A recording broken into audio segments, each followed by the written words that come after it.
নবম শ্রেণীর ছাত্রদের বলছি, তোমরা তোমাদের ফিজিক্যাল সায়েন্স ক্লাসের জন্য প্রস্তুত হয়ে নাও।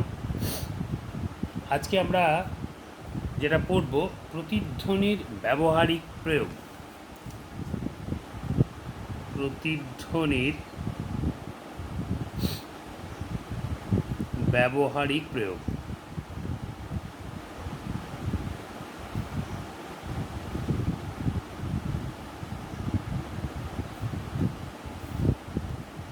আমরা প্রতিধ্বনিকে ব্যবহার করে সমুদ্রের গভীরতা মাপতে পারি।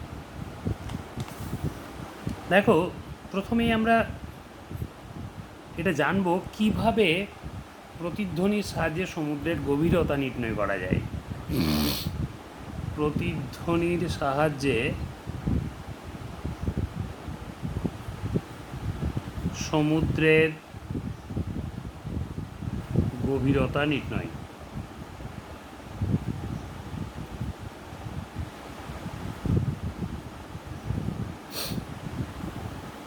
মনে করছি এটা হচ্ছে একটা গভীর সমুদ্র।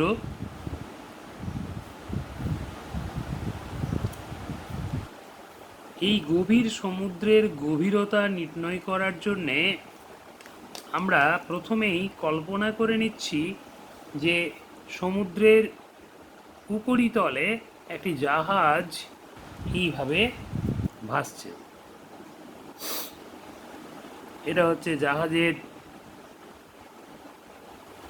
পাটাতন। এই পাটাতনটা এইভাবে একটা নির্দিষ্ট গভীরতা পর্যন্ত ডুবে রয়েছে। আর দেখো, এই জাহাজের মধ্যে বিভিন্ন যন্ত্রপাতিগুলো এইভাবে রয়েছে। এটা মনে করো ধোঁয়া বেরোনোর নলটা। এখন আমরা এখানে যে চিত্রটা অঙ্কন করেছি, এই চিত্রের মধ্যে দেখাচ্ছি যে জাহাজের বিভিন্ন কামরাগুলো এইভাবে আছে। আর এখানে লক্ষ্য করো, এই কামরাগুলোর মধ্যে মানুষ থাকে আর বিভিন্ন যন্ত্রপাতিগুলো জাহাজের আছে। আমি সবটা দেখাচ্ছি না।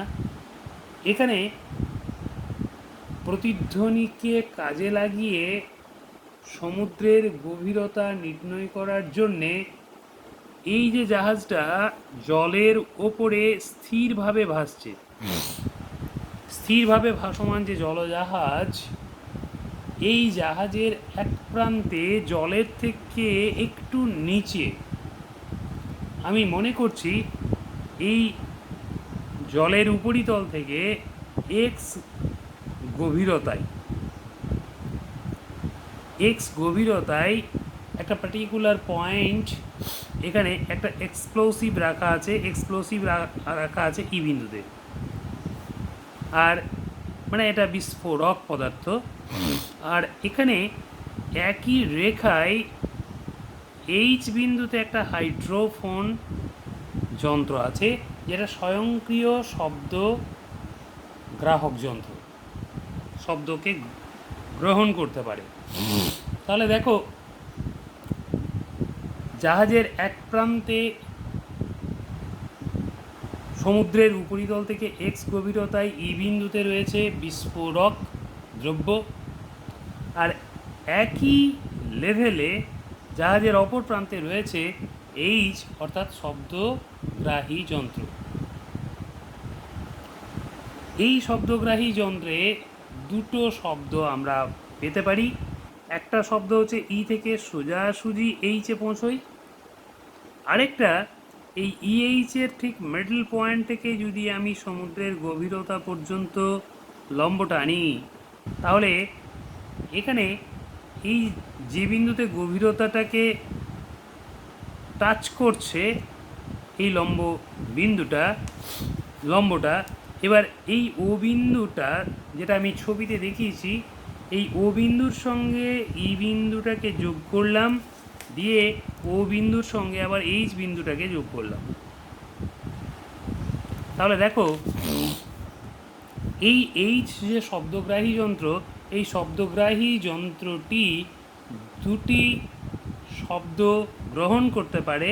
একটা হচ্ছে ই থেকে সরাসরি সোজাসুজি ইএইচ পথে যাওয়া শব্দ, এবং অপর শব্দটা ই থেকে ও হয়ে তারপর ও থেকে এইচে পৌঁছানোর শব্দ।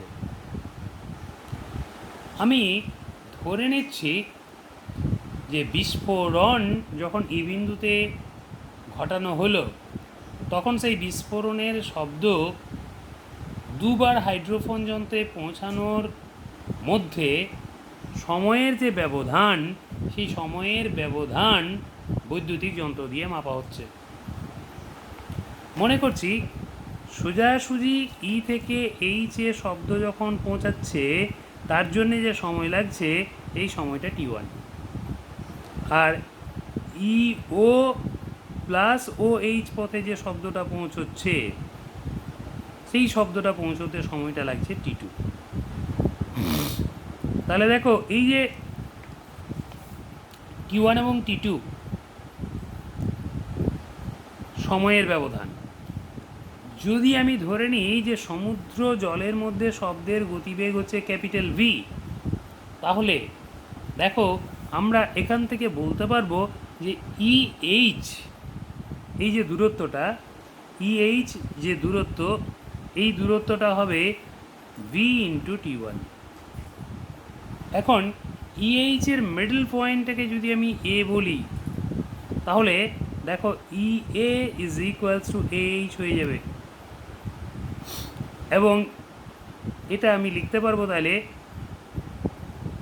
ই A is equals to H মানে হচ্ছে E H by two, this is E H by two, তার মানে half capital V T1।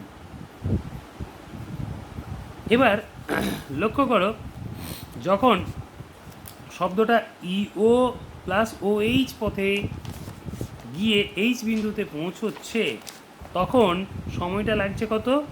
T2। তা যদি হয় তাহলে আমরা লিখতে পারি E O plus O H is equals to V into T2। এখন ইও আর ও এইচ এরা হচ্ছে পরস্পর সমান, তাহলে আমি এখান থেকে বলতে পারি যে E O is equals to O H, this is half V T2, যেহেতু E O is equals to O H. এখন দেখো আমরা এই সমুদ্রের যে তলদেশে অবস্থিত ও বিন্দু, এই ও বিন্দু থেকে এ বিন্দুর যে দূরত্ব, এটাকে যদি স্মল এইচ দিয়ে ডিনোট করি, তাহলে আমরা এখানে এ ও ই যদি ত্রিভুজটাকে বিবেচনা করি তাহলে লিখতে পারি ত্রিভুজ এ ও ইতে আমরা যদি পিথাগোরাসের উপপাদ্য প্রয়োগ করি তাহলে অতিভুজের স্কোয়ার মানে O E square is equals to লম্ব স্কোয়ার প্লাস ভূমি স্কোয়ার মানে E A square plus A O square. তাহলে দেখো আমরা এখান থেকে লিখতে পারি যে A O square is equals to O E square minus E A square.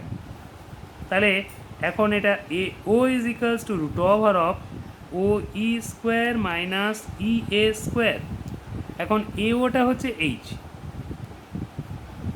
ও বিন্দু থেকে এ বিন্দুর যে দূরত্বটা, তাহলে এটা root over of O E square, O E square মানে হচ্ছে হাফ ভি T2 তার whole square minus E A square, E A square মানে হচ্ছে হাফ ভি T1 তার স্কোয়ার। তাহলে দেখো আমরা এই যে এইচের মানটা পেলাম স্মল এইচ, এটাকে দেখো এখানে যদি ভি বাই টু তার হোল স্কোয়ার বাইরে বার করে নাও, তাহলে রুটের বাইরের এটা ভি বাই টু হবে into root over of T2 square minus T1 square. এখন আমরা যদি এই এক্সের সাথে স্মল এইচটাকে যোগ করি তাহলে আমরা সমুদ্রের গভীরতা পেয়ে যাব। তাহলে লিখতে পারি অতএব নির্ণেয় সমুদ্রের গভীরতা।